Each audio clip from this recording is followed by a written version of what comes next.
Bom dia, irmãos. Ótimo estarmos aqui. Vamos fazer uma oração antes de começar. Muito obrigado por esse dia maravilhoso que o Senhor está nos dando.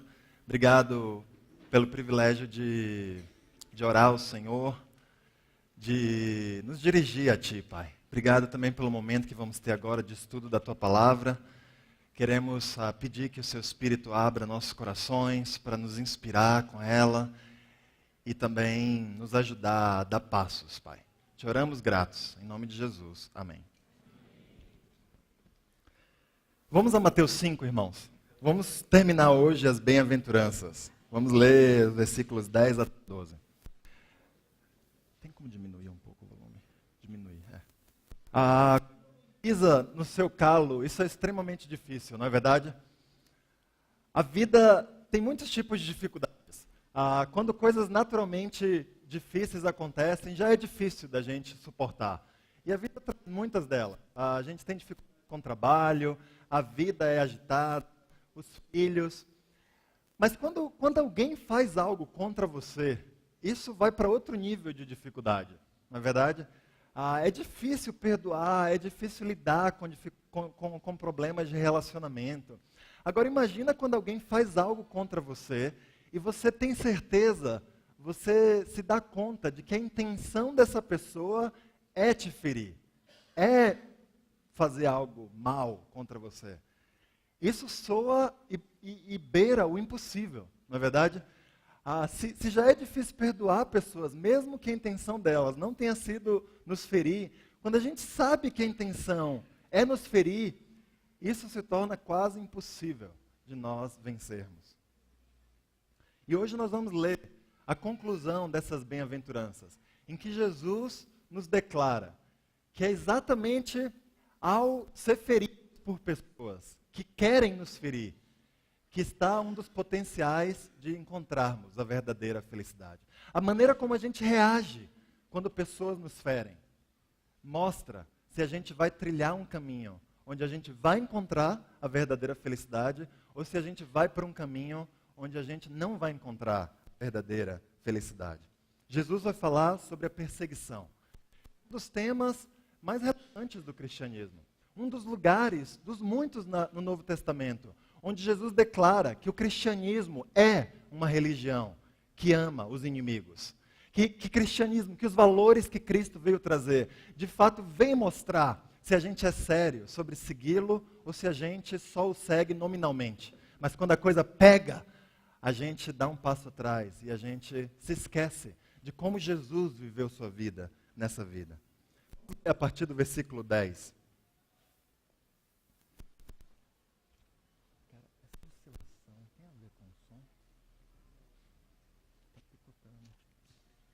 Você pode pedir ajuda para a gente ver o que pode ser feito aqui?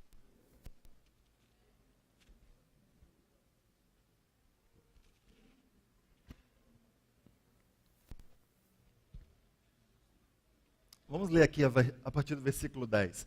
Bem-aventurados os perseguidos por causa da justiça, pois deles é o reino dos céus. Bem-aventurados serão vocês quando por minha causa os insultarem, os perseguirem e levantarem todo tipo de calúnia contra vocês. Alegrem-se e regozijem-se, porque grande é a sua recompensa nos céus, pois da mesma forma perseguiram os profetas que viveram antes de vocês.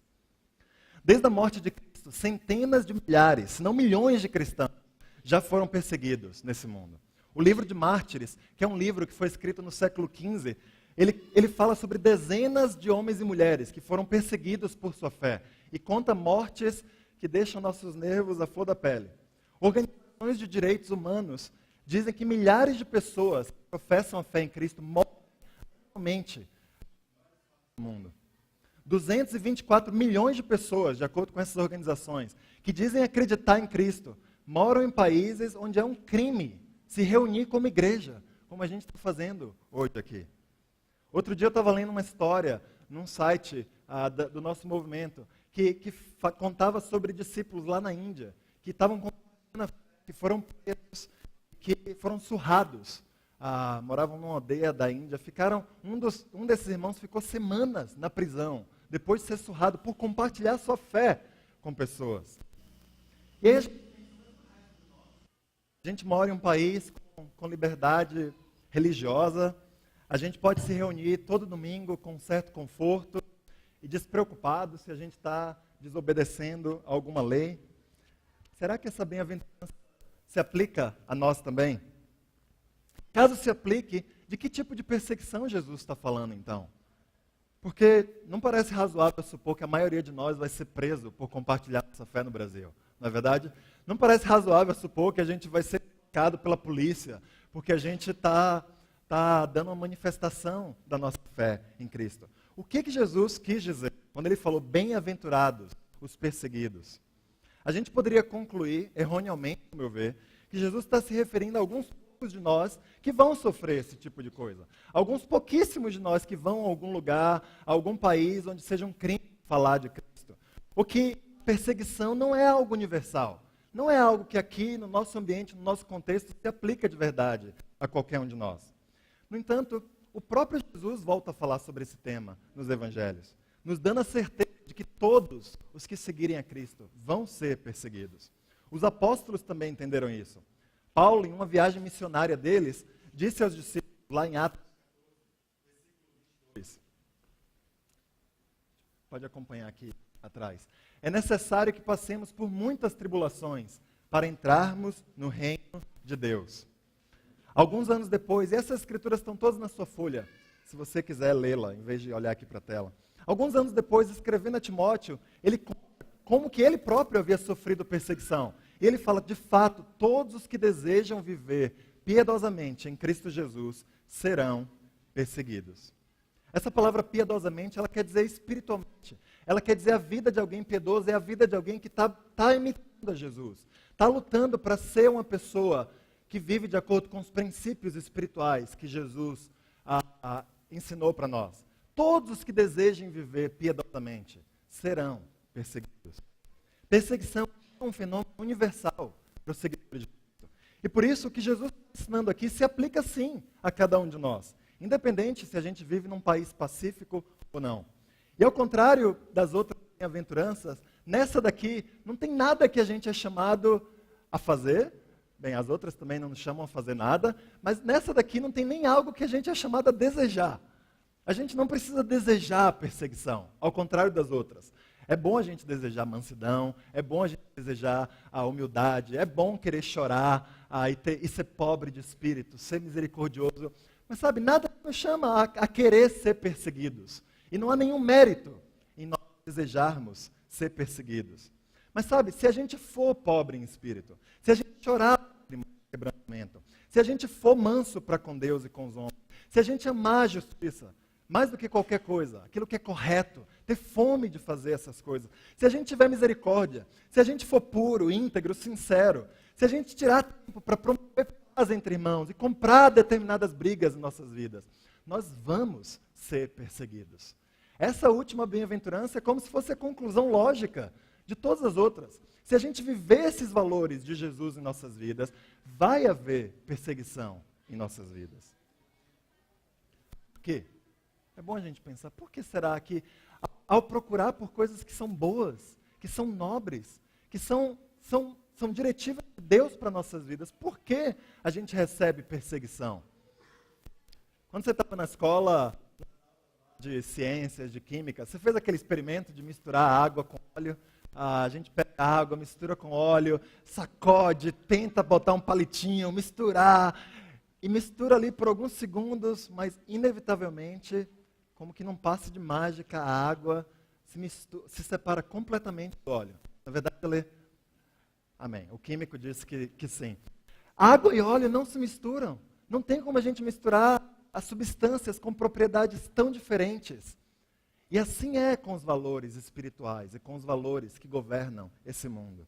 Em 1 João, capítulo 2, versículo 15, o apóstolo nos diz para não amar o mundo, nem o que há nele. Se alguém ama o mundo, o amor do Pai não está nele. Os valores do mundo são irreconciliáveis com os valores de Deus.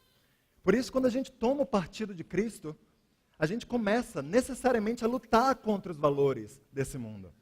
A lutar contra os valores que governam a vida das pessoas que ainda não conhecem a Cristo. os valores que governavam as nossas mentes, quando a gente não conhecia ainda Cristo.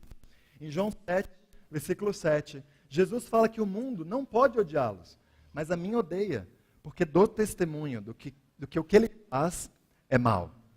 Jesus não queria dizer aqui que ele andava pregando para as pessoas o tempo todo. Eu não creio que Jesus andava com os fariseus, ou com os cobradores de impostos, com as prostitutas, e toda hora falava do pecado dessas pessoas.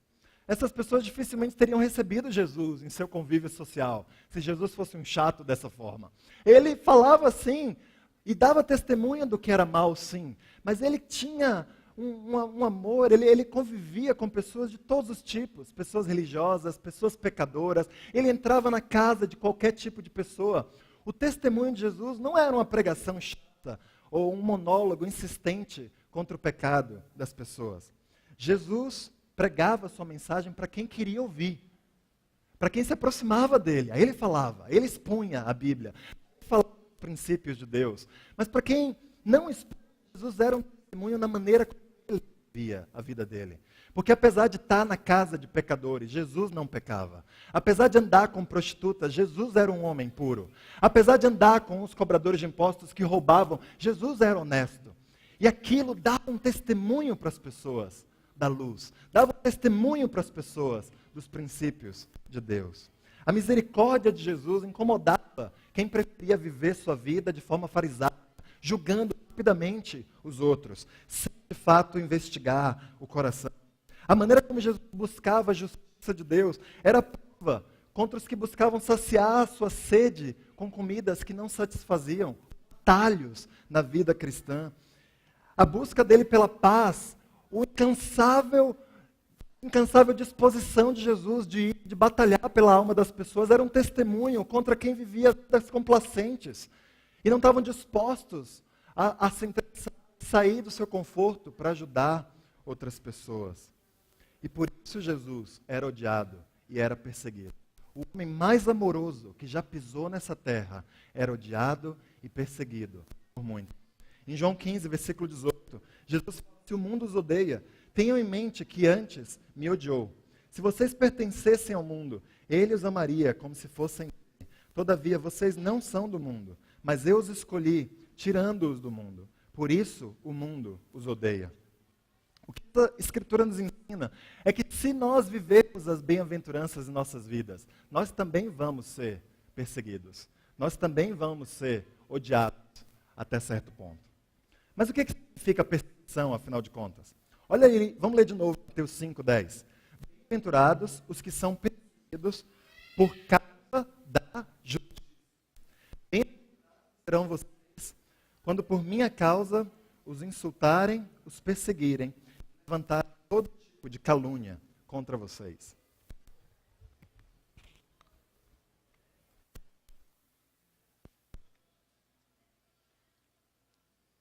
Vamos voltar ao microfone tradicional hoje.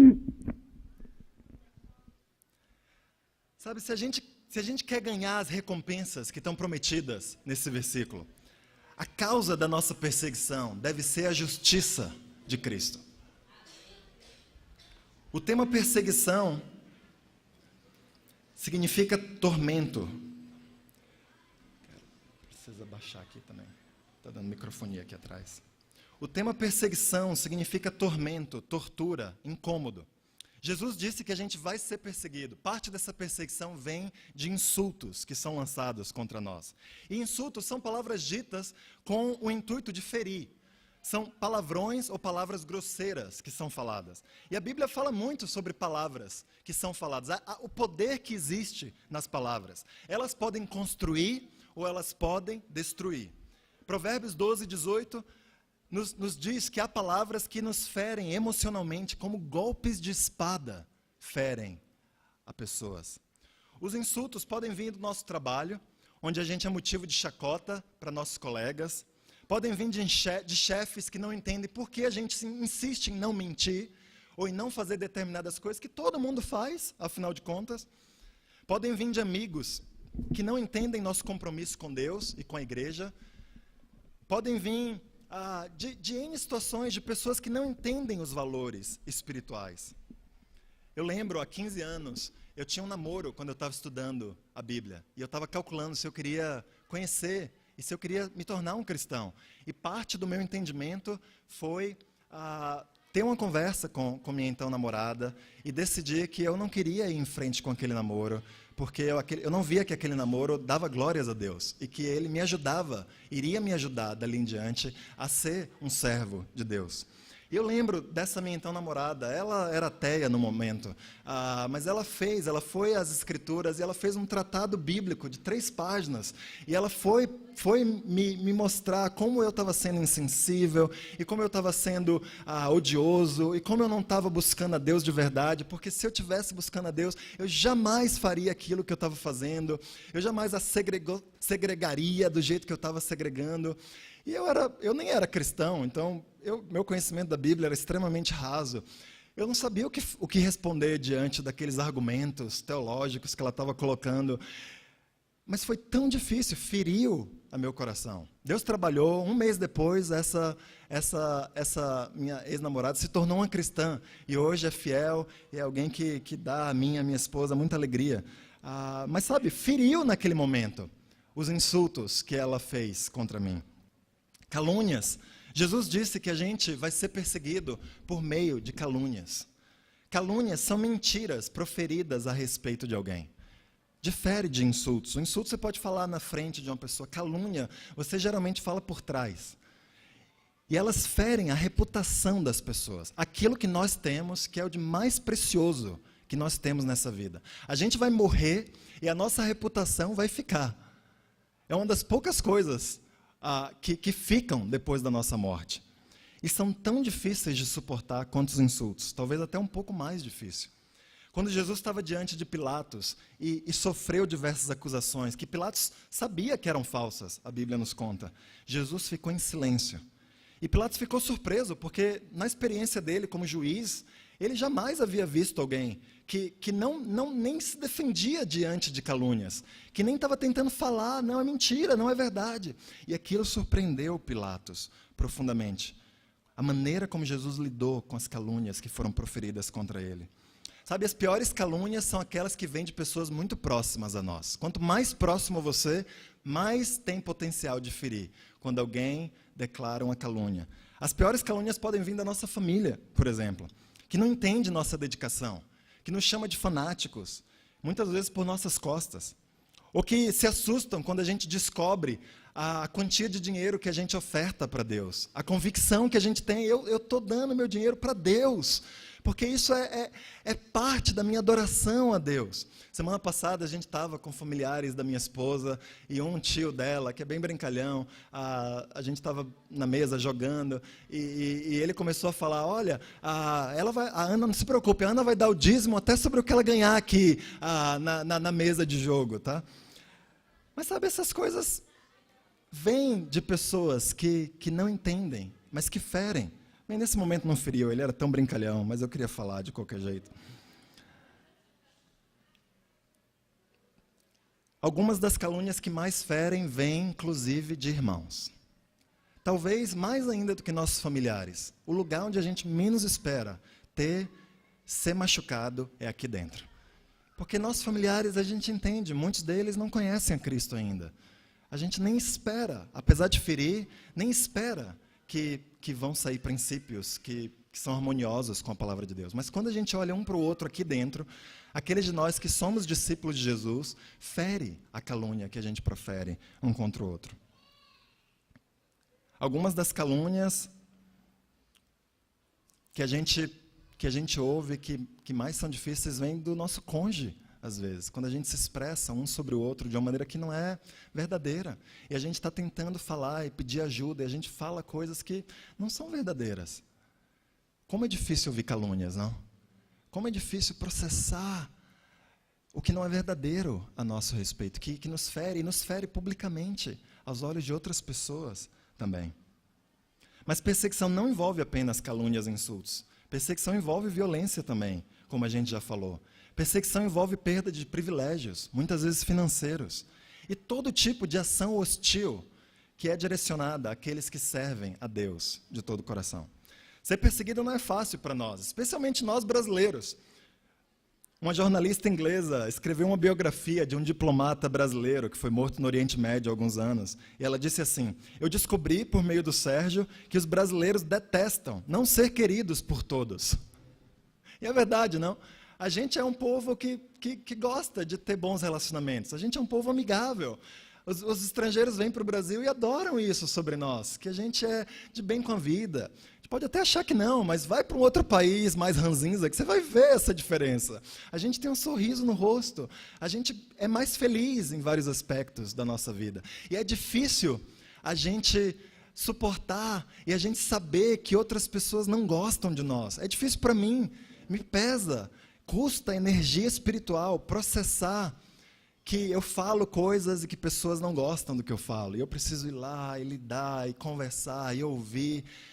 E para a maioria de nós eu vejo que é assim também. A gente quer viver em paz com todo mundo. E a gente não quer que pessoas falem mal de nós, muito menos querer nos ferir por meio dessas coisas. Mas aí é onde entra a grande pergunta que nós precisamos fazer para nós mesmos. Do que a gente desagrada, do que a gente desgosta mais? Que pessoas não gostem de nós ou que Deus não fique feliz conosco? O que pesa mais para a gente? Agradar a Deus, mesmo que a gente desagrade pessoas, ou fazer a política da boa vizinhança por meio de atalhos, tentando agradar todo mundo, mas aí desagradando ao mais importante na nossa vida, que é Deus.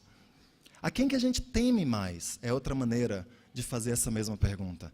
A gente teme mais a Deus ou a gente teme mais a homens? A gente teme mais receber a crítica de pessoas ou receber a crítica que vem de Deus? Os homens e as mulheres queridos por Deus, eles fazem todo o possível para viver em paz com todos. Não me entenda mal. Mas eles continuam na justiça, mesmo quando isso traz perseguição a eles. Eles continuam fazendo, no melhor entendimento que tem naquele momento, aquilo que é certo, mesmo que pessoas não se agradem. Quando a gente vai ser perseguido, a Bíblia fala? A gente não sabe. Jesus só nos exorta a estarmos preparados quando ela vier. E por isso essa vida alerta, essa vida onde a gente busca Deus de todo o coração, intensamente a cada dia, ela é tão central para nossas vidas. Porque há tantos aspectos da vida cristã que vão ser difíceis para nós. E o preparo, a intimidade que nós devemos ter com Deus, que é prazeroso ter com Deus, nos prepara para momentos difíceis como esses. Como a gente pode vencer a perseguição? Bem, Jesus não responde isso aqui nas bem-aventuranças, mas ele fala disso em outros lugares, não? Às vezes a gente deve fugir da perseguição. Às vezes a gente deve enfrentar a perseguição.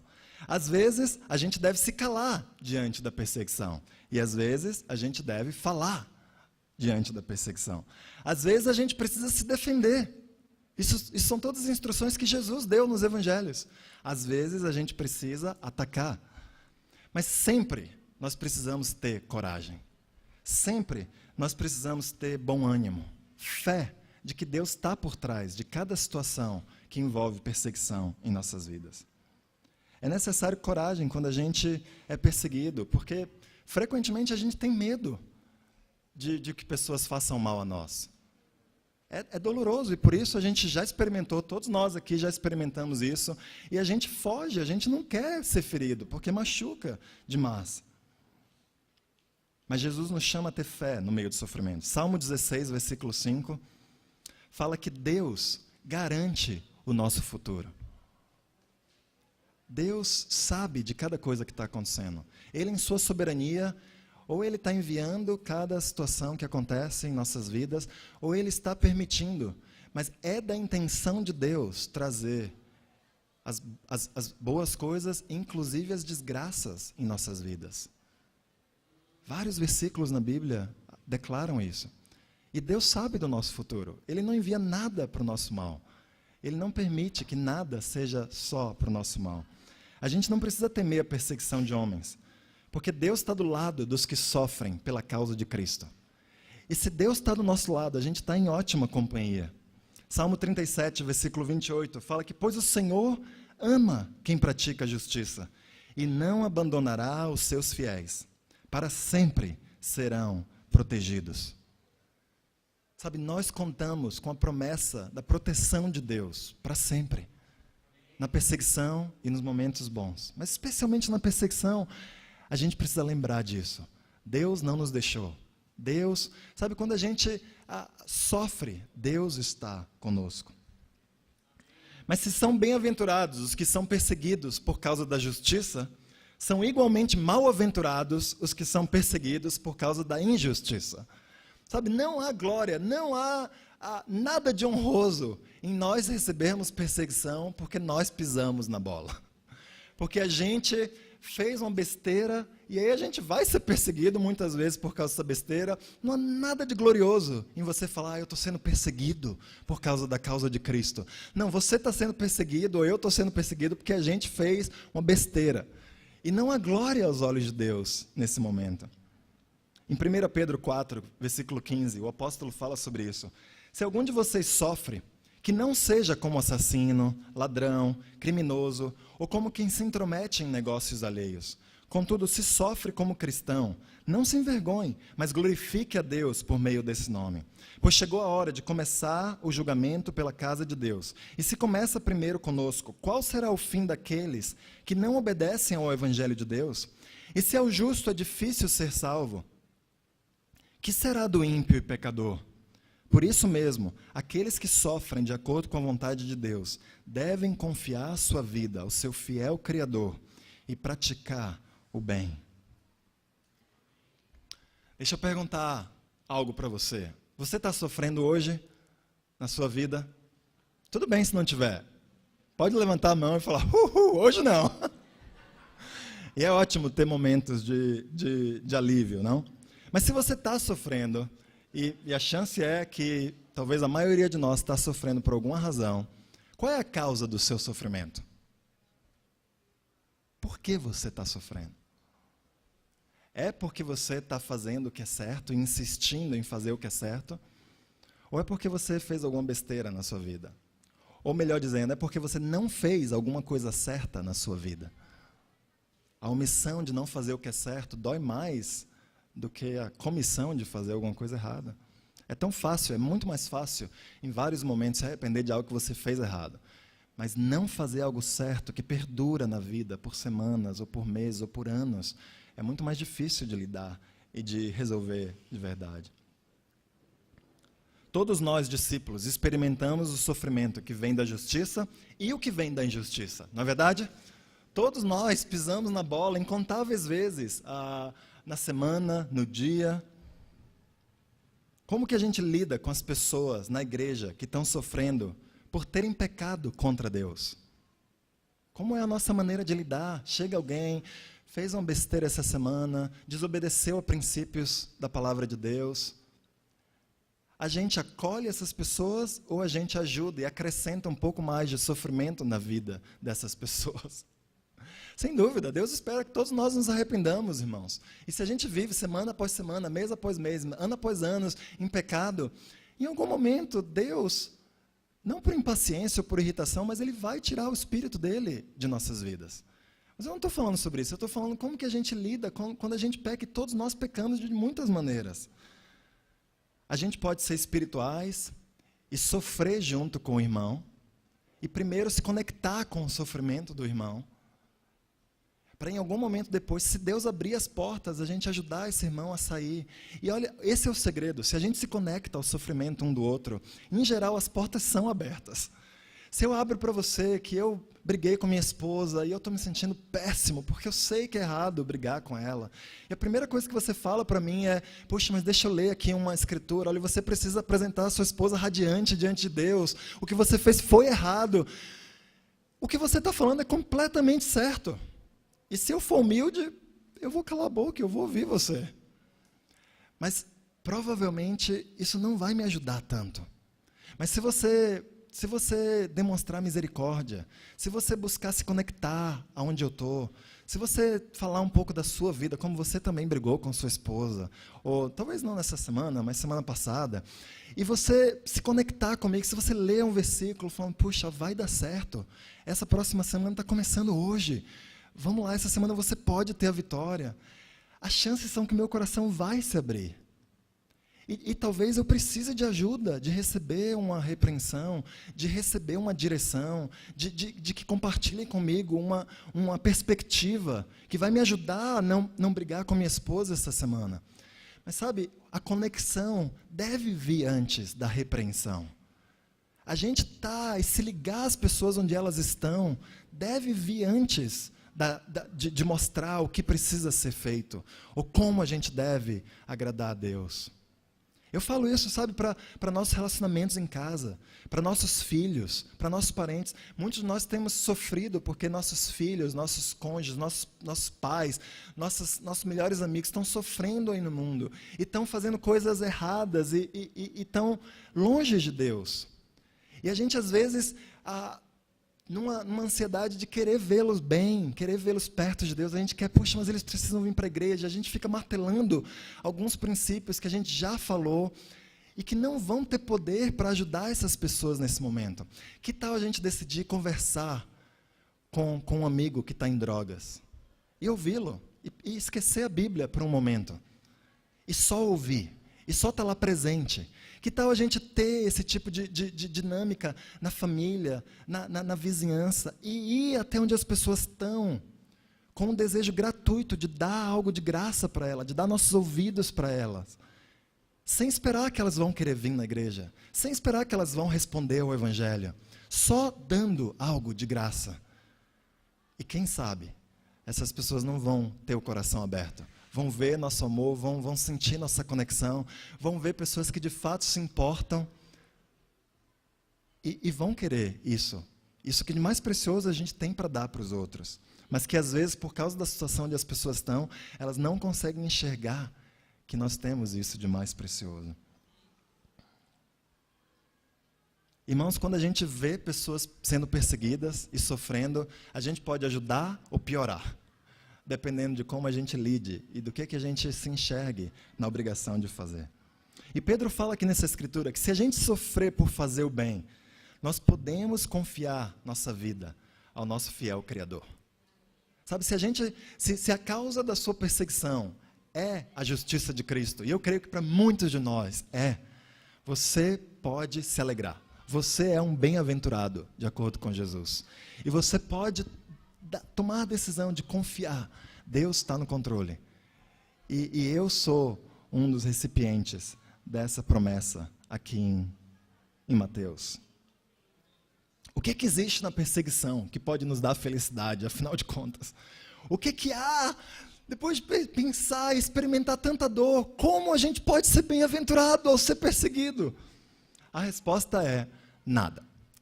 Nada na perseguição vai nos dar alegria, vai nos dar felicidade, vai nos dar contentamento. A fonte de alegria não vem da perseguição em si, mas da recompensa reservada aos perseguidos.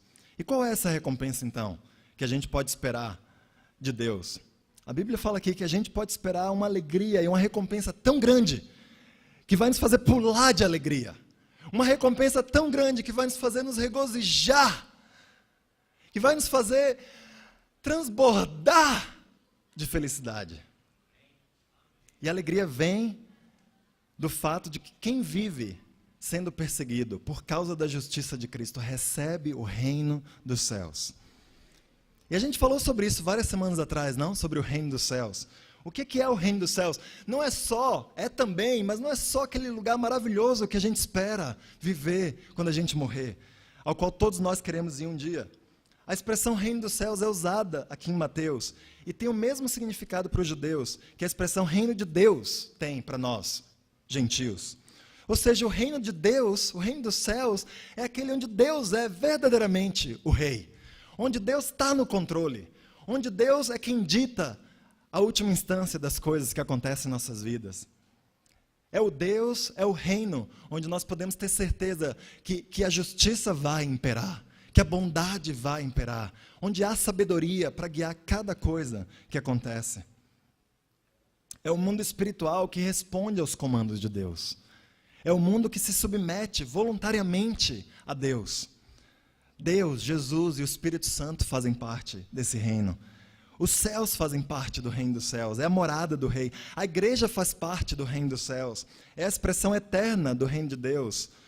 É a expressão eterna do reino de Deus aqui nessa vida. Eterna porque depois que a gente morrer, a igreja ainda vai existir lá no céu. É o conjunto de santos que vão lá para os céus. Em um sentido, esse mundo físico faz parte do reino de Deus. É a expressão não eterna do reino de Deus, porque um dia tudo isso vai ser destruído. Os discípulos de Jesus fazem parte desse reino. Essas coisas não são novidade, a gente falou sobre isso, e a gente já tem estudado esse assunto há muitos anos. Mas sabe, o interessante é que lá no comecinho das bem-aventuranças, você lembra a primeira promessa que foi dada aos bem-aventurados? Bem-aventurados aos que são pobres em espírito, porque vão herdar o reino dos céus. E agora aqui, 8 bem-aventuranças depois, Jesus termina falando, bem-aventurados que são perseguidos, porque vão herdar o reino dos céus. Terminando a promessa, ele reitera, terminando esse trecho do sermão, ele reitera a promessa. Ele começa prometendo o reino, ele termina prometendo o reino dele. É como se ele estivesse dando passo a passo para todos aqui que quiserem ser os membros do reino dos céus. Nós queremos isso, não, irmãos? Nós queremos estar com Deus. E porque estar com Deus é algo tão maravilhoso. Nós não queremos estar com Deus só depois de morrer. Se algo é tão bom assim, eu quero estar com Deus imediatamente. Eu não quero desperdiçar nenhum dia nessa vida sem estar com Deus, sem experimentar o que Deus tem para mim, sem viver os princípios de Deus na minha vida, porque é algo tão bom, é algo tão maravilhoso, é algo que salva e alivia a minha alma. Mas essa bem-aventurança traz mais do que uma promessa. Jesus fala aqui que a gente vai ter uma grande recompensa nos céus quando a gente for perseguido. Porque, da mesma forma, perseguiram os profetas que vieram antes de nós. Além de nos prometer o reino dos céus e uma grande recompensa lá, Jesus nos chama a meditar no exemplo de homens e mulheres de Deus que foram antes de nós e que foram perseguidos antes de nós. É como se ele quisesse tornar concreta a recompensa prometida a nós nessa última bem-aventurança. Em Hebreus 11, e por favor, vá lá, Hebreus 11, eu creio que isso não está na sua folha. Quem foram, então, esses profetas que foram perseguidos antes de nós? Bem, Hebreus 11 traz uma lista deles. Você pode ler depois esse capítulo, e toda vez que você estiver desencorajado, para buscar ânimo, buscar o exemplo de pessoas que foram antes de nós, que passaram por aquilo que eu e você passamos, e que venceram por causa de sua fé. A gente vê Abel, que foi odiado por seu irmão Caim, porque as obras de Caim eram más. A gente vê José nesse capítulo, que foi odiado por seus irmãos, foi vendido como escravo por seus irmãos. A gente vê Davi, que foi perseguido por Saul. A gente vê os babilônios que tramaram contra Daniel e seus amigos, depois de matarem a seus parentes, a seus pais. A gente vê Mordecai, o tio de Esther, que foi odiado por Amã. A gente vê Isaías, que foi serrado ao meio, de acordo com a tradição judaica, com uma serra de madeira, pelo rei Manassés. A gente vê Jeremias, que também, de acordo com a tradição judaica, foi apedrejado até a morte. Você imagina morrer apedrejado? A gente vê João Batista tendo sua cabeça cortada. A gente vê Jesus crucificado. A gente vê Estevão apedrejado. A gente vê Tiago, que teve sua cabeça cortada por Herodes. Em Hebreus 11, versículo 36, o autor continua falando, outros enfrentaram zombaria e açoites, outros ainda foram acorrentados e colocados na prisão, apedrejados, cerrados ao meio, postos à prova, mortos ao fio da espada. Andaram errantes, vestidos de pele de ovelhas e de cabras, necessitados, afligidos e maltratados. O mundo não era digno deles. Vagaram pelos desertos e montes, pelas cavernas e grutas. Todos estes receberam bom testemunho por meio da fé. No entanto, nenhum deles recebeu o que havia sido prometido. Deus havia planejado algo melhor para nós, para que conosco fossem eles aperfeiçoados. Nós estamos em boa companhia quando somos perseguidos, irmãos. Há uma recompensa, não nessa terra necessariamente, mas embora Deus demonstre sua bondade para conosco diariamente, mas esses homens e mulheres foram perseguidos aqui nessa terra, mas não receberam sua recompensa aqui. Não receberam a plenitude da recompensa aqui. Eles receberam, ou melhor dizendo, eles vão receber sua recompensa nos céus. E você fala, como assim, Jorge? Vão receber sua recompensa? Porque a Bíblia aqui fala que nós, a igreja, que eu e você, que temos o Espírito de Deus dentro de nós, somos tão honrados e tão valiosos que Deus vai nos esperar sentar à mesa para dar recompensa até a esses homens que foram antes de nós. Ele vai esperar o momento onde nós fomos levados até os céus, para junto, então, como família que nós somos, dar recompensa a todos os filhos de uma vez só. E dar aquilo que Ele prometeu para os homens e as mulheres que perseverarem no que é justo, mesmo quando dói. Em Hebreus 12, para nós terminarmos, no versículo 1, a Bíblia fala: portanto, também nós, uma vez que estamos rodeados por tão grande nuvem de testemunhas, livremo-nos de tudo que nos atrapalha e do pecado que nos envolve, e corramos com perseverança a corrida que nos é proposta, tendo os olhos fitos em Jesus, autor e consumador da nossa fé. Ele, pela alegria que lhe fora proposta, suportou a cruz, desprezando a vergonha, e assentou-se à direita do trono de Deus. Pensem bem naquele que suportou tal oposição dos pecadores contra si mesmo, para que vocês não se cansem, nem desanimem.